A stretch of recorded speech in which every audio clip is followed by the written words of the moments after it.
Hey everybody, it's Taki117 back with Star Quest. Our Kerbals have opened up their space agency to tourists. I have two tourists sitting on the launch pad right now, and they are, well, if you have enough funds, our Kerbals will fling you into orbit and hopefully return you safely. So let's go ahead and start the countdown and hope for the best. Now, the thing with tourists specifically is they cannot pilot a spacecraft. I had to put a probe core on the spacecraft.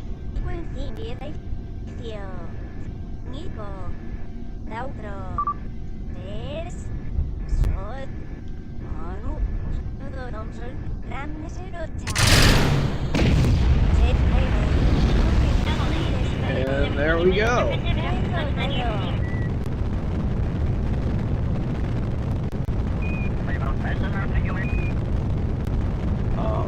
Apparently, we don't have any snacks for these guys. Oh dear. Well, that's not good. So we will fling them into orbit.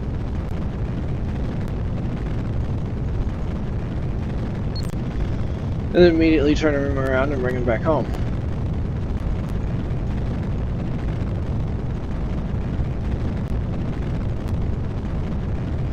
Yeah, I'm not sure how long these guys can survive. So hopefully I don't kill these tourists on my first go around.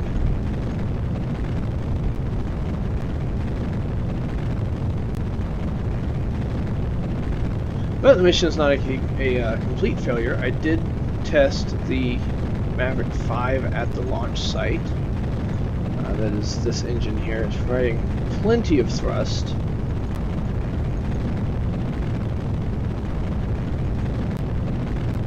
Probably too much thrust, now that I think about it. Bursting through the cloud layer, and we're flipping.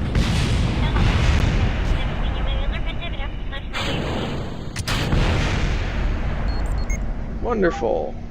Wonderful. Alright, we're going to turn that off. Let aerodynamics take over. Well, the good news is our crew has survived. Our tourists have survived.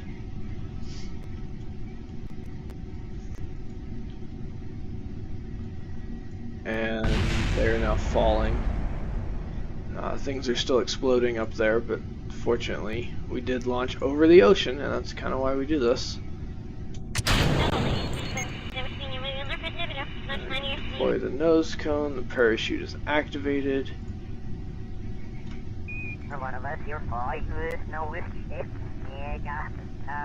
This pod is completely remote controlled.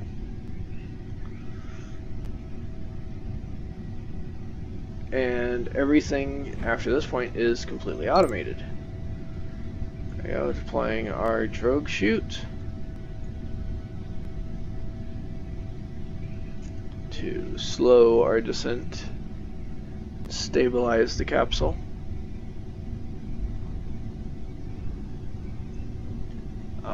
I'm not entirely sure what went wrong there. I think I got a little too aggressive in my gravity turn, but I was hitting all of my marks, so I should not have lost control like that. But I will redesign this rocket and perform another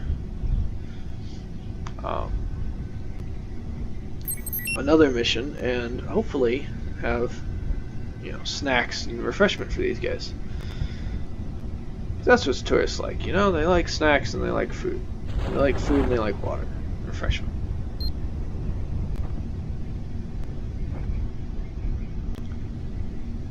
I hope that's not, there we go. There's the main chute. Slows us down just enough to deploy the main chute. That's going to slow us down to a sedate 6.7 meters per second for a nice water landing and recovery. I'm so glad this pod doesn't sink. So we're going to recover that, and we're going to try again. And here we are back in the launch pad with a completely redesigned rocket. Now we got these guys food, they got water. They even have a fuel cell to charge their iPhones. And they are in the lap of luxury in that capsule there. So let's start the countdown and hopefully we can get these guys into orbit.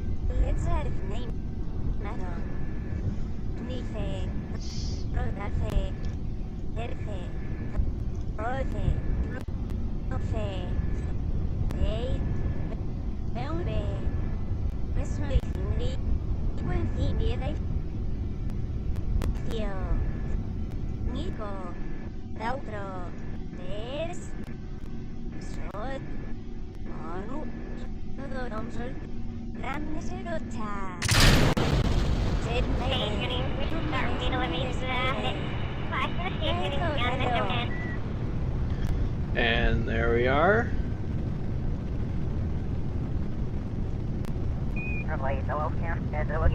Accelerating somewhat slowly. I do have 2 solid rocket boosters on here.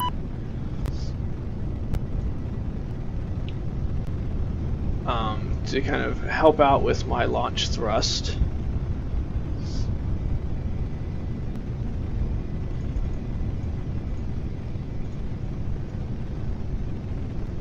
These are going to burn out here, and we ignite the other 2.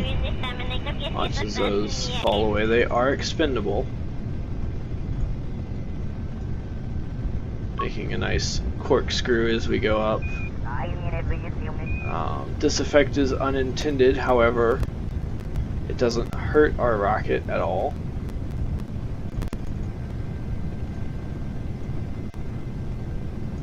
There we go, starting to pick up speed, so those fins actually become useful now.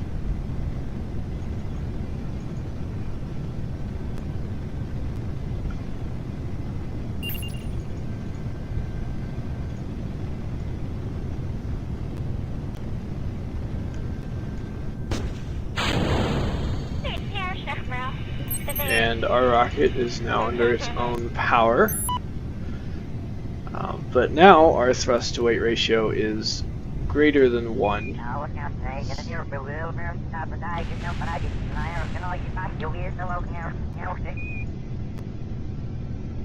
There we go. Again, having a little bit of a roll issue, but that's not a problem. It's just an inconvenience, and I'm only taking these guys up to 70-ish kilometers. I'm not taking them very high at all. Basically just enough to get them into orbit and then back home. As you see, we have plenty of food and water and oxygen, lots of oxygen. That was something else that I forgot as they got higher up in the atmosphere, is, well, there's no air to breathe. About the only thing that I kept from the original design was this Agena upper stage. And the main reason for that is I like the way it looks. You know, it's a very powerful, very efficient engine.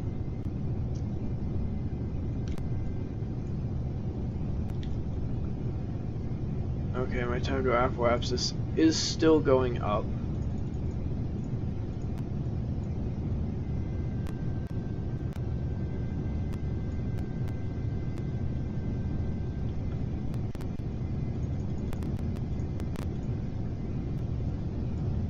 Go. Running quite nicely, actually. A little bit of heating going on there. A little bit of shockwave. Not a big deal.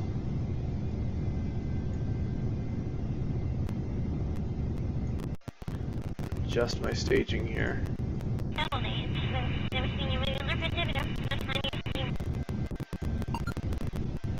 That is why I have the nose cone on there.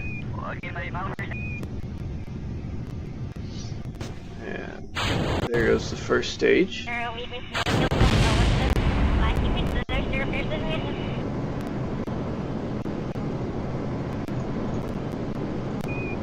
point orbit prograde, so we boost up.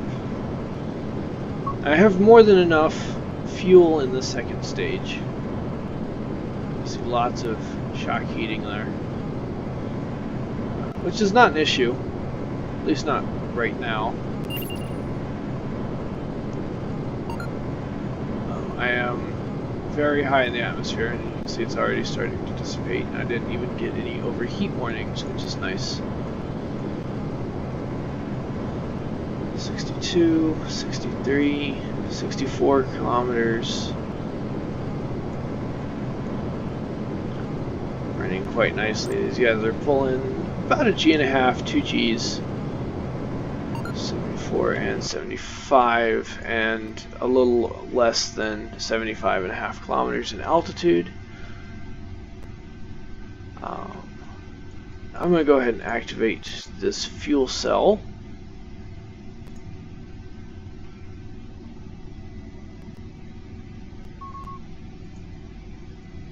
Not sure how much power that's going to give me. It's going to give me... Yeah, not sure how much power that's going to give me. But it will be enough to at least circularize my orbit for 329 meters per second. I do have a small reaction wheel on here, and it is being controlled by a probe core sitting right under the parachute. You can't even really see it, which is kind of why I chose that probe core.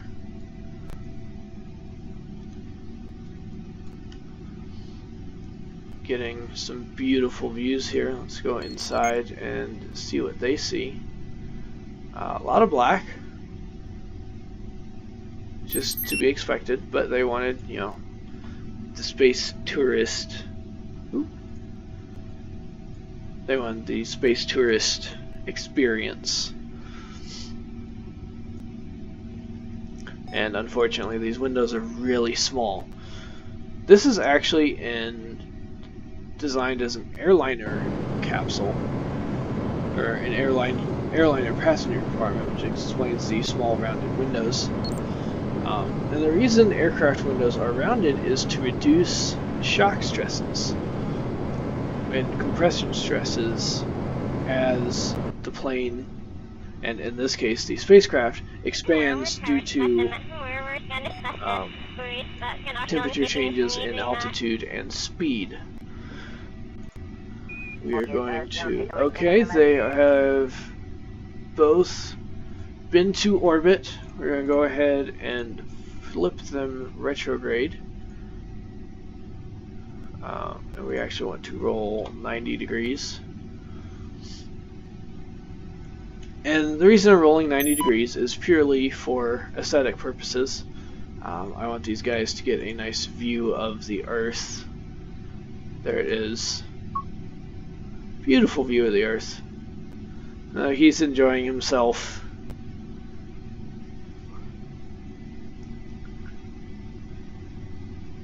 We're gonna roll 90 degrees. Oh, there's something keeps popping up over there.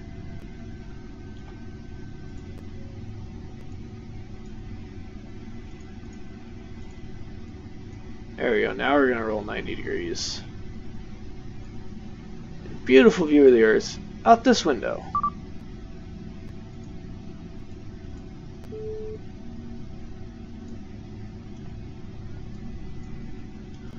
And we are going to do what's called a once around.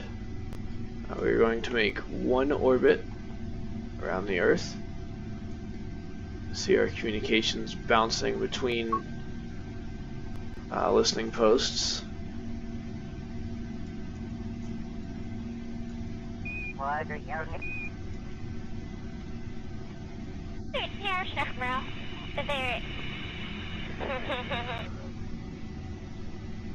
Okay, we're going to point retrograde, which is opposite our direction of travel, as we need to slow down in space, and you do that by firing the opposite direction you're traveling.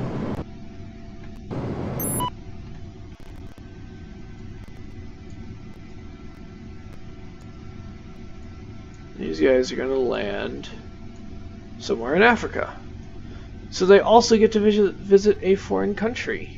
How cool is that? Alright, so we are done with our service module.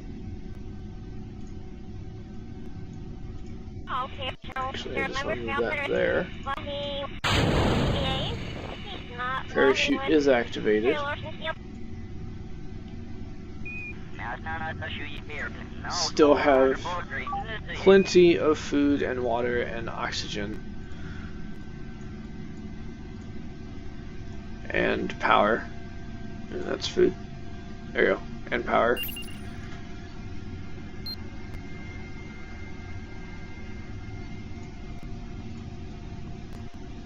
I can open that up and show you what it looks like. See, just a little fuel cell in there. And it does have, you know, fuel storage, hydrogen and oxygen storage. It's kind of a neat little mod. It's called Universal Storage for anyone that's worried, and you can basically create your own service modules. You know, it's got all kinds of little plugins and whatnot. Falling. Okay, so now we're gonna let aerodynamics take over.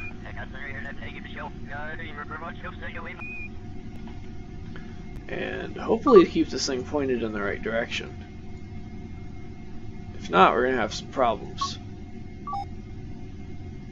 Yes, it is. Aerodynamics are gonna keep this thing pointed in the right direction. You can see it tilted up and is now self-correcting, at least a little bit.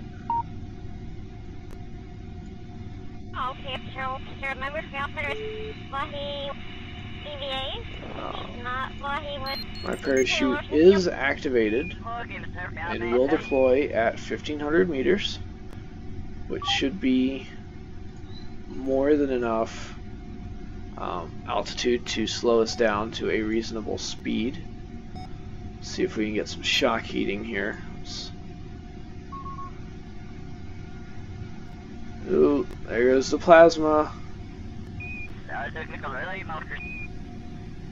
These guys are getting quite the view as we fall through the atmosphere.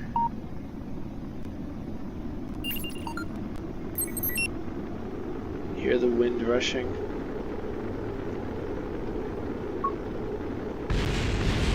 Everything's exploding. They're probably... Oh, he's very scared now. He did not sign up for this.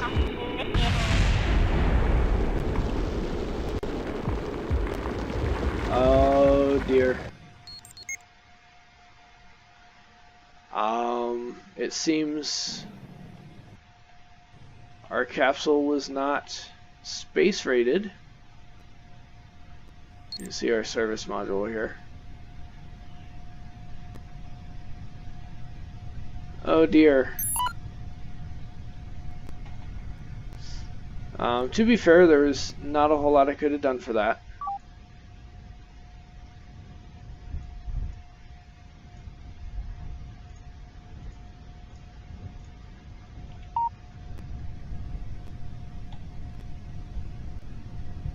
Now you have to watch as the service module falls, but you can see the food storage and water storage, and there's oxygen storage and our fuel cell there. So, like I said, neat little mod. It seems I've killed my tourists. I thought they were safe, but they were not. Oh, I'm probably not getting any more tourist contracts for a while. But this is why we have waivers.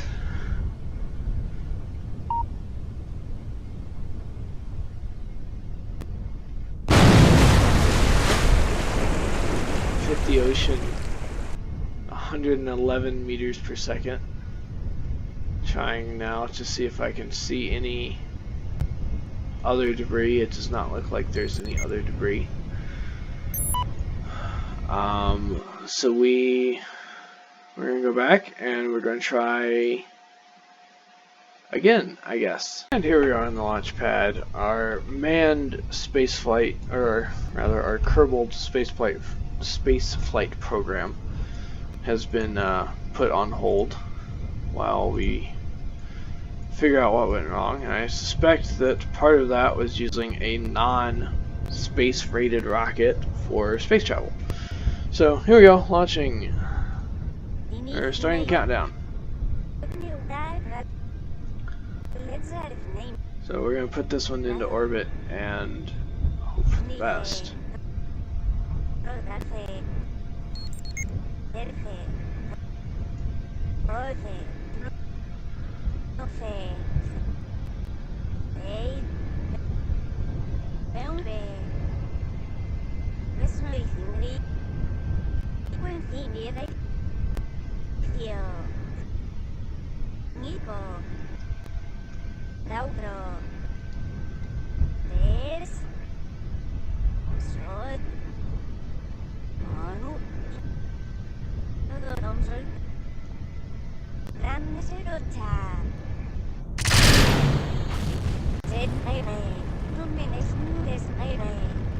This one is cooking, and this is one of the rockets that is having the issue with the guidance computer. Wonderful. I have about a 2-minute burn time, but I shouldn't need it.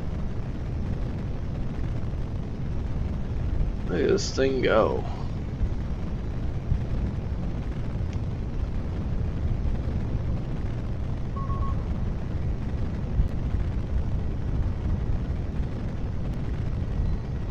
See our Werner engines on the side there, providing a large majority of our engine control.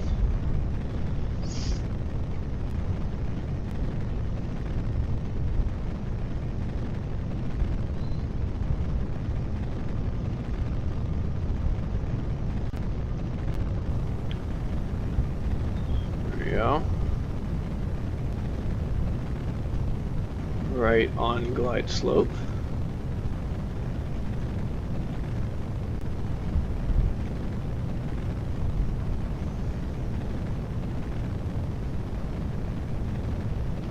We're really cooking here. Right up to almost 400 meters a second.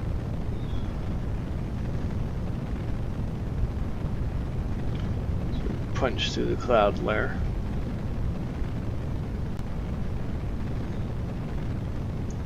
And again, flying this rocket manually, not an easy task.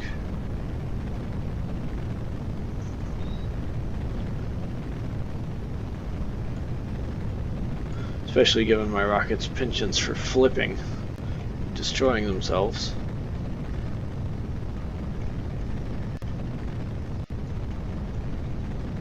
Okay. There we go. We are 52 seconds into the flight, 6 kilometers downrange, traveling Mach 2.6 and climbing.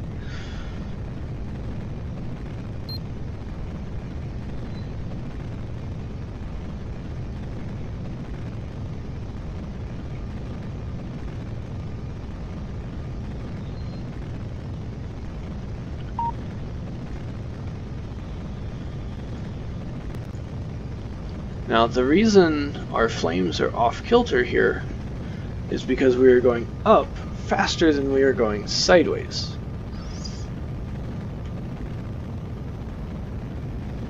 I am a little concerned.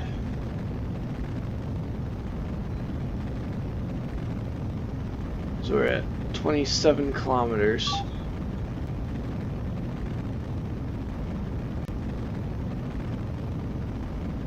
We're starting to heat up here.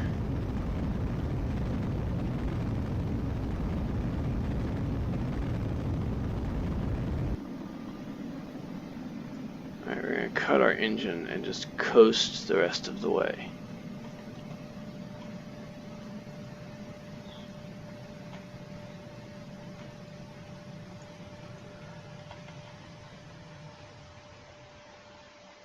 Alright, stand by.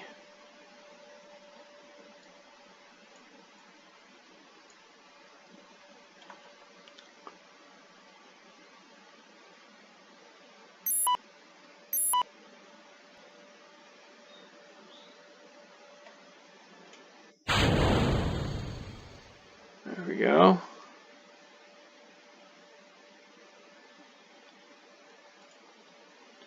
And let's get these guys some sun. Now, this particular satellite is not necessarily destined for orbit. The contract I currently have is to simply encounter within 600 kilometers but do not orbit, and return to orbit around the Earth. For now, though, I'm just going to circularize this orbit. Oh, I forgot to turn on my antenna. Oops. Go ahead and activate that and watch our electric charge here. I'm going to deactivate that for now.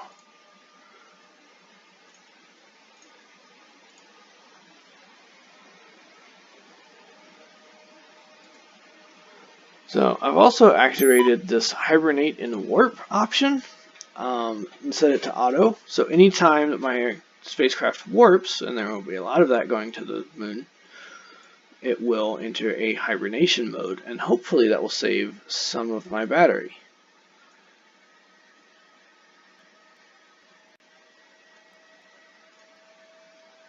There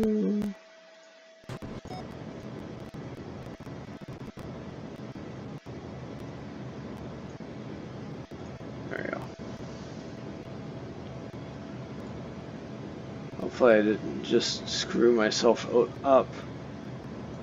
No, I am still going up. Very good. It'll take me about 1,000 meters per second to circularize.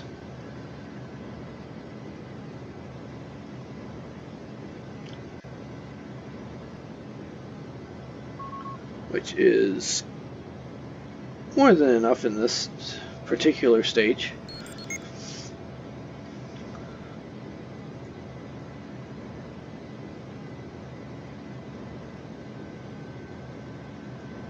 Just doing some adjusting here.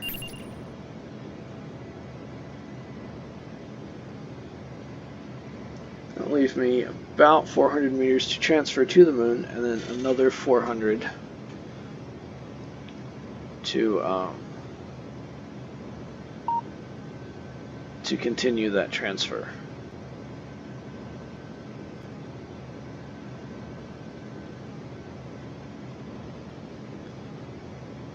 Another 100 meters a second. We are in orbit. I'm Taki117, and remember, it's only rocket science.